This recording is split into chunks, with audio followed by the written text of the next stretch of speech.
ওই একটা কথা মনে পড়ছে, ওই কথাটা একটু বলতে ইচ্ছা হয়েছে, যদিও সংক্ষিপ্তই হবে। ইদানিং আমাদের দেশের নবীর বংশধররা খুব উৎপাত করতেছে। ইদানিং আমাদের দেশের নবীর বংশধরেরা খুব উৎপাত করতেছে, বুঝো না? যদি কইছে নবীর বংশ, তাহলে তো আর কথা নাই, লেঙ্গুর তুল্লা দিছে দৌড়। এই যে আমাদের দেশে কিছু পীর সাহেব আছে, নবীর বংশ দাবি করে, এদের লজ্জা শরম বলতে কিছু নাই। এদের লজ্জা শরম বলতে কিছু নাই। নবীর বংশ কিভাবে আসছে এই বিষয়ে একটা আলোচনা ইউটিউবের মধ্যে আছে আমাদের। হ্যাঁ, আশ্চর্য। হযরত আবু বকরের বংশধর শূন্য দূর দিলে, মাওলা আলীর বংশধর যে ইসলাম টিকে রাখতেছে, এইটার দিকে কেউ চিনতেই পারল না। মাওলা আলীর বংশধর, নবীর বংশধর তো মাওলা আলীর মাধ্যমে আসছে। যারা তখন থেকে এখন পর্যন্ত ভবিষ্যৎ পর্যন্ত ইসলামকে কায়েম রাখতেছে, রাখবে, তারা তো যুগে যুগে আছে। তাদের ব্যাপারে তো কেউ কইলো না, তাদেরকে কেউ চিনল না, নাকি? হযরত আবু বকরের বংশধর শূন্য চাপটা পড়ছেন। ওটা দুঃখ না, ওটা সমস্যা না, থাক, ভালো আছে। কিন্তু নবীর ইসলাম যারা টিকে রাখছে, সে আওলাদুন নবী, রাসূলের আহলে বায়াত যারা, সে আহলে বায়াতের ধারায় যে সমস্ত আল্লাহর ওলিগণ এই পৃথিবীতে আছে, সবাই তো আল্লাহ আওলাদুন নবী। হ্যাঁ, সবাই তো নবীর বংশধর। তুমি মিয়া আবার কইতে সৈয়দ লাগাইছো? হ্যাঁ, সৈয়দ লাগায় শর্ম নাই? হ্যাঁ, সৈয়দ ফজলুল করিম, একটু শরম তো লাগার কথা। সামান্য সামান্য একটু শরম থাকলো, লাগার কথা ছিল, কিন্তু নাই। ওরা যদি বলতো যে আওলাদে এজিদ, তাইলে কতটা সুন্দর মানাইতো। এক আছে আওলাদুন নবী হইতে। এরকম কত যে ইমিটেশন মার্কা সৈয়দ আমগো দেশের মধ্যে রাস্তাঘাটে, হাটে বাজারে মশা মাছির মতো ঘুরতেছে। কথা বুঝছো? ওরা এটাকে ব্যবহার করে নিজের প্রেলি ব্যবসাটা লাগানোর জন্য এটা করে দিয়ে দিছে। এই বেশিরভাগ মোল্লা ফিরেরা এইগুলি করে।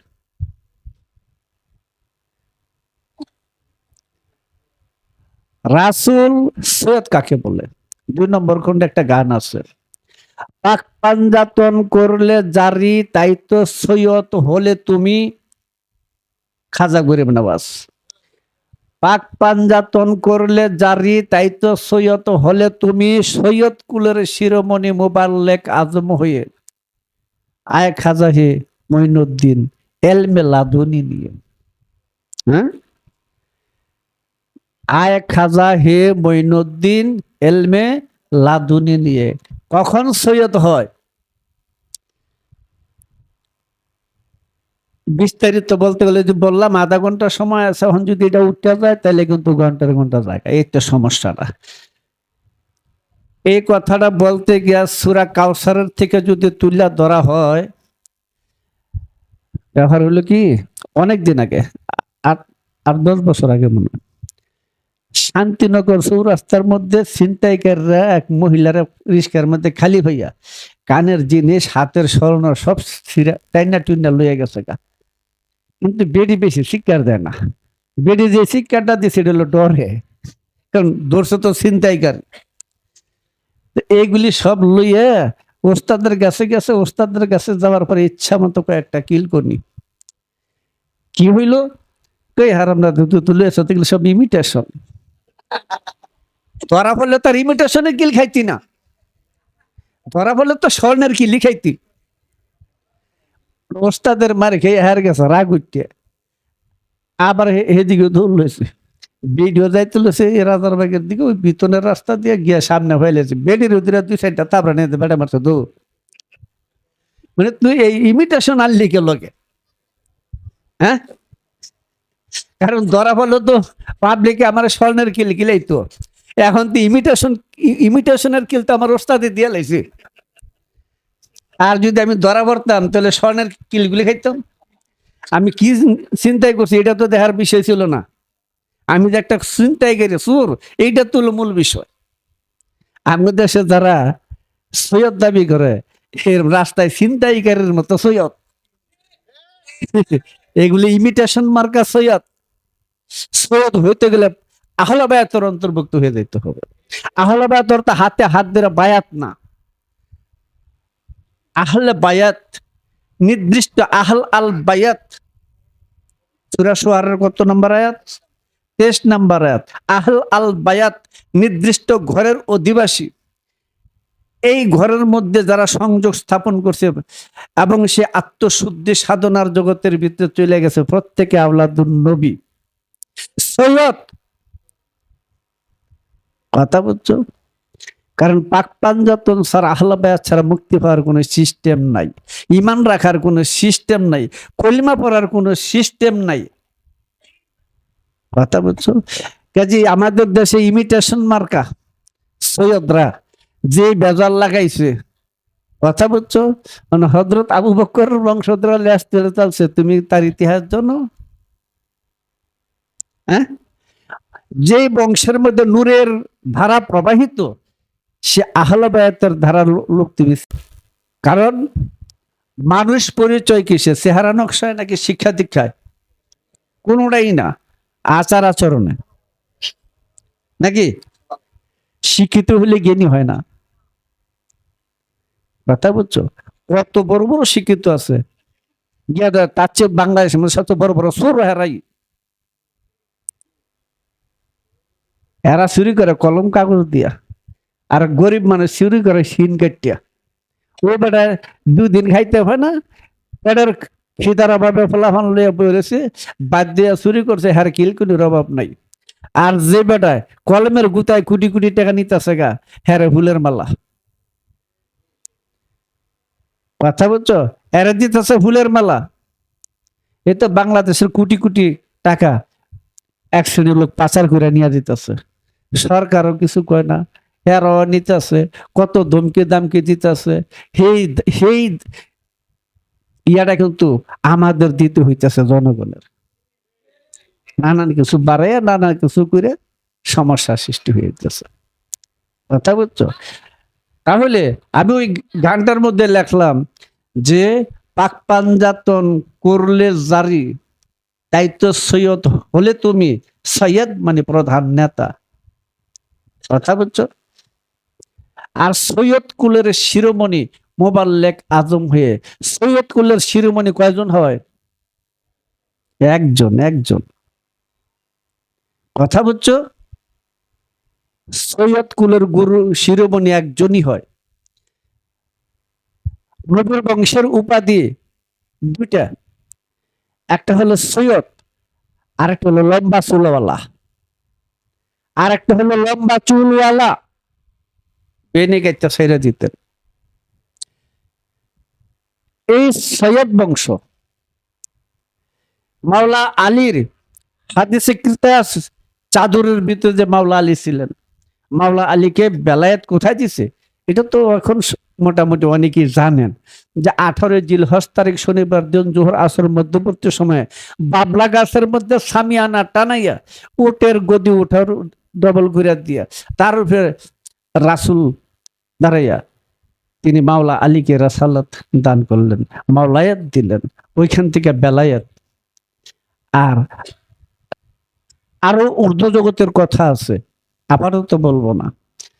সেই বেলায়েত প্রাপ্ত মাওলা আলীর যিনি রূপে ইসলামের মূল কর্ণধার রাসূল বানায় দিয়ে গেলেন, মাওলায়াত বানায় দিয়ে গেলেন, মানকুন্তু মাওলাহু ফাহাজা আলিউল মাওলা, আমি যার মাওলা আলীও তার মাওলা। আলী রাসূল কার মাওলা? কুল কায়নাতের মাওলা। কুল কায়নাতের মাওলা রাসূল হাবিব খুদা মোহাম্মদ রাসূল, তাহলে মাওলা কার মাওলা? সেও কুল কায়নাতের মাওলা, সমগ্র সৃষ্টির মাওলা, শুধু মানুষের মাওলা না, সমগ্র সৃষ্টির মাওলা মাওলা আলী। এই বেদ জানে না, মুসলমানের খাতায় নামই নাই। কথাটা বললো, সেই মাওলা আলীকে যে বেলায়েত দেওয়া হইল, রাসালত দান করা হইলেন, সেইখান থেকে রাসূল এই মাওলা আলীকে এলেমের দরজা সাব্যস্ত করে দিলেন, এবং আমার এলেম লাভ করতে গেলে মাওলা আলীর মাধ্যমে আসতে হবে। ওই দরজাটা সুলতানুন নাসিরের মধ্যে আছে। এখন এইখানে রাসূল যে চাদরের ভিতরে চারজনকে ডাকলেন, চাদরের ভিতরে আসলো, সেই চাদরের ভিতরে তো রাসূল নিজেও ছিল নাকি? ওখান থেকে নবুয়তের পরে বেলায়েতের দ্বারা এসে মাওলা আলীর কাছে বায়াত হইয়া,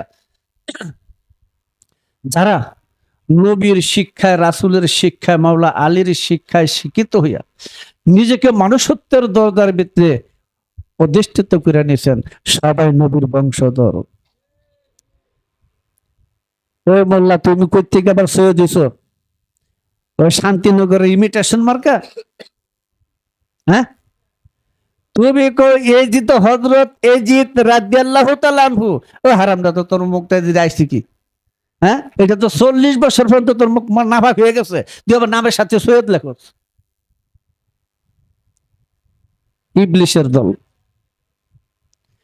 কাজী লক্ষ্য করার বিষয়, রাসূল নিজ সম্পর্ক, রক্ত সম্পর্ক, রাসূলের যে সন্তান ছিল, সেই সন্তান তিনি হাকিকতের বাসায় নিজেই বিদায় করলেন। বিদায় করিয়ে তারপরে তিনি হাসান এবং হুসাইনকে ইবনে রাসূল হিসাবে কবুল করে নিয়েছেন। সেই রাসূল পাক সাল্লাল্লাহু আলাইহি ওয়াসাল্লাম বলছিলেন, সবার নবীদের বংশ আরম্ভ হয়েছে নিজ পৃষ্ঠের থেকে, আর আমার বংশ আরম্ভ হয়েছে আলী এবং ফাতেমার থেকে। আলীর পৃষ্ঠের থেকে আমার বংশধর। ফাতেমা নিজেই সেই কাউসারের দ্বারা, যাকে কাউসার বলা হয়, না আতায় না কাল কাউসার, সে ফাতেমার সঙ্গে নিজেই কথা। কাজী এই ধারার মধ্যে বায়াত গ্রহণ করে সাজরানামা মোতাবেক আইজ পর্যন্ত যে সমস্ত নবীদের পরে ওলি আউলিয়া যাদেরকে রাসূল সাব্যস্ত করা হয়, যুগে যুগে রাসূল ছিল, আছে, থাকবে, সেই রাসূল সাব্যস্ত করা হইতেছে। সেই রাসূলের আনুগত্য বায়াত গ্রহণ করে যিনি আল্লাহর প্রতি ঈমান আনছেন, আল্লাহ রাসূলের প্রতি ঈমান আনছেন এবং তাদের অনুগত হয়ে গেছেন, সবাই নবীর বংশধর। মাওলা আলীকে ছাড়া নবীর বংশধর ছাড়ার কোন সিস্টেম নাই। হযরত আবু বকর, হযরত ওমর, ওসমান, ঠিক আছে, ওনারা ভালো সাহাবী, তাতে আমিও স্বীকার করি না, ভালো সাহাবী, মর্যাদাময় সাহাবী স্বীকার করি। কিন্তু মাওলা আলী বা আহলে বায়াতের সাথে যদি তাদেরকে তুলনা করা হয়, হ্যাঁ 14 কোটি কাফের হয়ে যাবে। ওরা আর আলাদা জিনিস। ওখানে নবীর বংশ, হযরত আবু বকর যদি নবীর বংশে না আসে, তিনিও কিন্তু হাসরের দিন জাহান্নামে ঢুকবে। হযরত ওমর, ওসমান, আবু বকর যারা ছিল, তারা যদি নবীর বংশে দাখিল না হয়, তাদের বংশের কোনো পরিচয় স্মৃতি থাকবে না। আজকের থেকে 600 বছর আগে ইবনে হাজার মক্কি তার আশ-শায়কুল মুহাররিকা কিতাবের 2য় খণ্ডের মধ্যে এই কথাটা আছে যে আমার বংশ আরম্ভ হয়েছে মাওলা আলীর থেকে, আলীর পৃষ্ঠের থেকে। ওইখানে যারা যুক্ত হইতে পারে না, আলোচনাটা অবশ্য আগে করে গেছি, কোন একটা কারণেই করতে চাইতেছি, এই সমস্ত এই সৈয়দ গুলিলে বিপদ পড়ছে। এই দেশের মানুষকে কত ধোকা প্রবঞ্চনা এই সৈয়দরা দিতেছে, তার হিসাব নাই। বিশেষ করে মুজাদ্দিদা তরিকার মধ্যে এই অবস্থানটা একটু বেশি, আর যেগুলো বাতিল এটার মধ্যে একটু বেশি। যদি সৈয়দ বংশ হইতে হয়, তাহলে মাওলা আলীর ধারায় আসতে হবে, নয়তো রাসূল পাক সাল্লাল্লাহু আলাইহি ওয়াসাল্লাম বলছেন, হাসরের দিন একমাত্র আমার বংশ ছাড়া আর সমস্ত বংশ অপরিচিত হয়ে যাবে, নিচ্ছিন্ন হয়ে যাবে, তাদের কোনো চিহ্ন পরিচয় থাকবে না। বুঝা গেছে? তাহলে আমাদেরকে যদি বাঁচতে হয়, আর রাসূল বললেন মাওলা আলীর থেকে হলো আমার বংশধর, যদি মাওলা আলীর থেকে তার বংশধর হয়ে থাকে, যাদের সাদরানামা, তাদের শিক্ষা দীক্ষা সে মাওলা আলীর থেকে হইতেছে না, তারা নবীর বংশধর না, সে যেই হোক। মাওলা আলীর রাসূলের বংশধর যুগে যুগে ছিল, আছে, থাকবে। এই দুটো একসাথে রাসূল ছাড়লেন, আমি তোমাদের জন্য একমাত্র নিশ্চিত ভাবে মুক্তি পাওয়ার জন্য দুটা জিনিস রাখলাম, এক আল্লাহর কোরআন, দ্বিতীয় আমার আহলে বায়াত। ইত্রাত ইত্রাত ইত্রাত তিনবার শব্দ উচ্চারণ করছেন, এই আমার আহলে বায়াত। এই আহলে বায়াতকে তোমরা যে পর্যন্ত আর কোরআনকে আঁকড়ায় না ধরবে, সেই পর্যন্ত তোমরা কখনো মুক্তি পাবে না। কারণ কোরআন আর আহলে বায়াত একসাথে, একসাথে। আল্লাহ আসমান থেকে জমিন পর্যন্ত রজ্জু হলো কোরআন, আর জমিন থেকে আবে কাউসার পর্যন্ত যাইতে হবে আহলে বায়াতের মাধ্যমে, যাতে যাওয়ার কোনো সিস্টেম নাই। আবার এই কথাটা যদি কেউ শোনো এই ইউটিউবের ভিতরে, তাহলে তোমরা আহলে বায়াতের পাক পাঞ্জাতনের হাকিকত যাই না, তারপর আমার কথা প্রতিবাদ করে মেনে নিব। ওই নদী সুদূর কথা তুলে ধরবা, আন্তাজে একটা গোজা মিল দিবা, ওই ধরনের কথার আমি নিব না। কাজী আমাদের এই দেশের এই সৈয়দ গুলাই সমস্যাটা সৃষ্টি করছে। এই সমস্ত ইমিটেশন মার্কা সৈয়দ গুলা উবুকের বংশ দাবি করে, ব্যাপারটা কি রে? গাই মিয়া তোমার বাড়ি কই? ওই রহিম সাহেবের বাড়ির সামনে। হ হ, ওনা আমার আত্মীয় লাগে, জন্ম কিন্তু আত্মীয় লাগে না, কিন্তু পরিস্থিতি ওনা আমার আত্মীয় লাগে। কোন কালের কোন জন্মের জানি মামা চাচা বানায় থুয়ে দিছিল।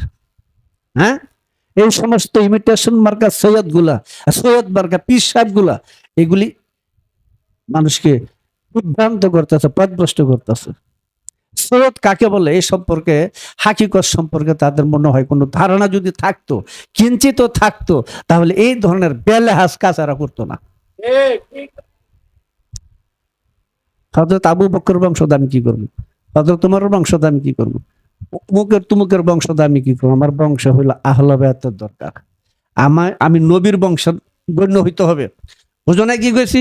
কাজী নবীর বংশে যে পর্যন্ত দাখিল হওয়া না যাবে, সেই পর্যন্ত তুমি উম্মতে মুহাম্মদী হইতে পারবে না, এবং তোমার বংশ অপরিচিত হয়ে যাবে, অপরিচিত হয়ে যাবে, সুরত বদল হয়ে যাবে। সুরত যখন বদল হবে, তোমার বংশের আর পরিচয় নাই। তুমি ছিলে মানব বংশে, এখন যাবে পশুর বংশে, নিচ্ছিন্ন অপরিচিত হয়ে যাবে। তাই পাক পাঞ্জাতন সৃষ্টির মূল তত্ত্ব, মূল বিষয়, মূল নূর, নূর পাঁচ ভাগে তানাজ্জুলাতে খামসা, পাঁচ স্তরে নূরের প্রকাশ ঘটে পাক পাঞ্জাতন হইয়া নবীর বংশ প্রচার করে চলছেন। কোন নবীর পুত্র যদি, কোন নবীর পুত্র যদি নবীর বিধানের ভিতরে না চলে, তাহলে সেই ব্যক্তি নবীর বংশধর না। প্রমাণ সূরা হুদের 45 নম্বরে দেখতে হবে। নূহ নবী তার ছেলে কেনানকে ডাকছিল নৌকার ভিতরে, ডাকছে না? ডাকছে। হাম স্বামী আফেস তিনজন নৌকায় উঠে গেলে, কেনান কিন্তু ওঠে নাই। পিতৃত্বের ভাবনায়, পিতৃত্বের মায়ায় টানে নূহ নবী বলল, আল্লাহ কেনান তো আমার বংশধর, সে তো নৌকায় উঠতেছে না, সে তো হালাক হয়ে যাবে, ধ্বংস হয়ে যাবে। আল্লাহ বলছে, নূহ যে বিষয়ে তোমার জ্ঞান নাই আমাকে প্রশ্ন করো না। কেনান তোমার বংশধর না, কেনান তোমার বংশধর না, কিন্তু জগৎ জুড়ে সবাই জানে নূহ নবীর ছেলে হলো কেনান, আর আল্লাহ কয় সে তোমার বংশধর না। সেই ইয়াফেসের বংশধর, বাংলা ভারত পাকিস্তান হলো ইয়াফেসের বংশধর। কাজী বুঝা গেল, একজন নবীর নীতি আদর্শকে যিনি গ্রহণ করে নেন নাই, তার আনুগত্য যিনি স্বীকার করেন নাই, তার কাছে ইমানের বায়াত যিনি গ্রহণ করেন নাই, তিনি নিজের সন্তান হইল তার সন্তান বলে আল্লাহ স্বীকার করেন না। আর যারা নবীর নীতি আদর্শকে, তার আনুগত্য বায়াতকে কবুল করে নিয়ে তার নীতি আদর্শের ভিতরে চলার জন্য আপ্রাণ চেষ্টা করে যেতেছে, তারাও নবীর বংশধর সন্তান, তারাও নবীর সন্তান। কথাটা বুঝো। কাজী ওই যে আমাদের নবী একটা নৌকা দিলেন, নূহ নবী তো একটা নৌকা বানাইলেন নাকি? কারো কারো মতে 360 গজ বানাইছিল। 360 গজের মধ্যে পৃথিবীর সমস্ত জীবজন্তু যা আছে, গাছপালা, তরুলতা, বৃক্ষাদি, বীজ, সমস্ত কিছু, কাণ্ড, সেদ, বেজ, যত কিছু আছে, এগুলি একটা 350 হাত নৌকার ভিতরে লওয়া যায় না। 350 গজ নৌকার ভিতরে লওয়া সম্ভব না। তারপর ওই কথাটা কেন আসলো? এটা রূপক কথা, হাকিকত বর্তমান, হাকিকত অতীত নাই। কাজী নূহ নবী ওখান থেকে নৌকার দ্বারা চিল্লায় বলছিলেন, তোমরা কি আছো জগতে, সবাই এটা নৌকার মধ্যে উঠো। তখন শুকুরনি পর্যন্ত সে নৌকার মধ্যে উঠছিল। আর আমাদের রাসূল বলছেন, আমার আহলে বায়াত হলো নূহ নবীর নৌকার মতো। মাসালুল আহলে বায়াতি কামসালা সাফিনাতুন নূহ মান দাখালা ফানাজ্জি। রাসূল বললেন, বুখারীর হাদিস, রাসূল বললেন, আমার এই আহলে বায়াত হলো নূহ নবীর নৌকার মতো, যে তাকে আরোহণ করবে, তাদের অনুসরণ করবে, তারা নাজাতপ্রাপ্ত, অন্যতা বিভ্রান্ত। তাহলে নূহ নৌকাতে শুকুর নিয়ে উঠছিল। আর নবীর আহলে বায়াতের নৌকার মধ্যে কিন্তু মোল্লার ওঠে না, ওটা শুকুর নিচ্ছ খারাপ কথা বলছো। সে নৌকা কোন না, ওই নৌকার মধ্যে তো বংশের দ্বারা, নবীর বংশ যারা হবে তারা হবে মৃত্যুঞ্জয়ী। তারা সায়াতকে এড়ায় গেছে, তারা কিয়ামতকে এড়ায় গেছে, তারা আজরাইলকে হাতে আনছে, তারা নবীকে করায়ত্ত করছেন। কথাটা বুঝছো? এটা হল নবী বংশের কাজ। আর যারা ওই জায়গার মধ্যে পৌঁছতে পারবে না, তারা নিচ্ছিন্ন হয়ে যাবে, অপরিচিত হয়ে যাবে।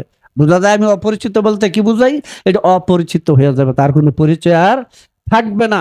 যেমন রাসূল বলছে, প্রত্যেকটা নবীর উম্মতের চেহারা বদল হয়েছে, মানে সব না, কিছু কিছু বদল হয়ে গেছেন, কিন্তু আমার উম্মতের চেহারা বদল হবে না।